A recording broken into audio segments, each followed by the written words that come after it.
Kids these days. Am I doing enough? Am I doing too much? All that and parenting questions answered by those who do this for a living. This is KTAR's Eyes on Parenting. I'm Corbin Carson. Today I'm joined by Pearl Chang Esau. We're talking today about how parents can set a culture of high expectations for their children. What does that mean?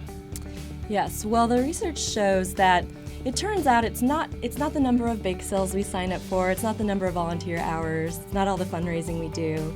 The most important thing that a parent can do for their children is to create a high expectations culture at home. And what does that mean? That means that you are an actively engaged parent in your child's education. You're talking to them about their education journey. You're setting goals with them on places where they need to be challenged more or places where they need to improve. You're talking to them about the future. What are their goals? What are their interests? What passions do they have that they want to pursue? And you're actively supporting them. And parents who engage in their children's education have kids that are just a lot more likely to be successful, happy, productive adults later on in life. So I can hear parents right now already worried. I mean, am I a helicopter parent? Is this my is this my chance to turn my kid into the next president of the United States? Try to tell them the difference between setting high expectations and helicopter parenting. The research, again, it shows that what the most important thing parents can do is to encourage intrinsic motivation and to encourage effort.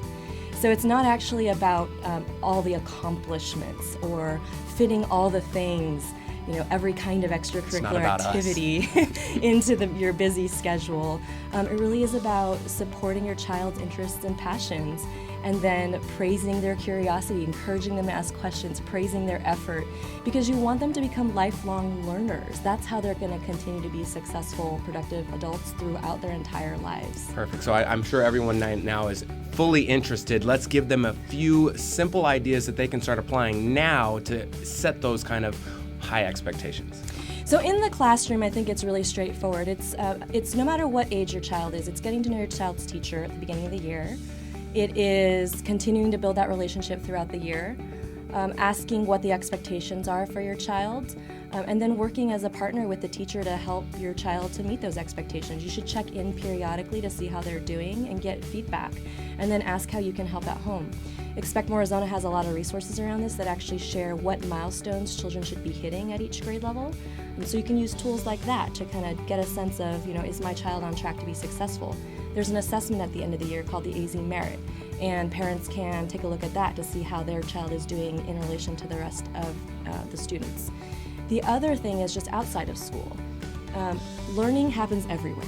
So it's not just in the classroom, but looking at opportunities when you go on vacations, when you go to the zoo, when you go to the supermarket.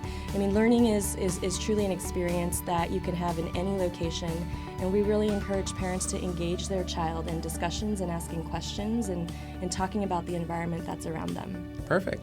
Well, there you have it. This has been KTAR's Eyes on Parenting. I'm Corbin Carson, father of 4, 1 in college, 1 in high school, 1 in kindergarten, and 1 in diapers. Chances are I'm facing a question you're facing, so tweet them at me. You can hit me up, and we can maybe use your suggestion on our next show. I'd like to thank Pearl Chang Esau for joining us. We'll see you next time.